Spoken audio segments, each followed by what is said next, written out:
நீ கிடைக்க வேண்டும் என்று துண்டு சீட்டு எழுதி போட்டேன்.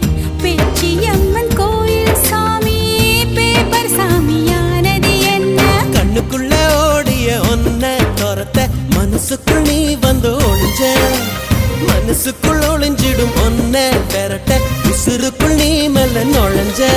ஓ நீ கொடுத்த கல் கூட செங்கல் சாமியானதையா? ஒரு வார்த்தை சொல்ல ஒரு வருஷம் தயங்கி நின்ன.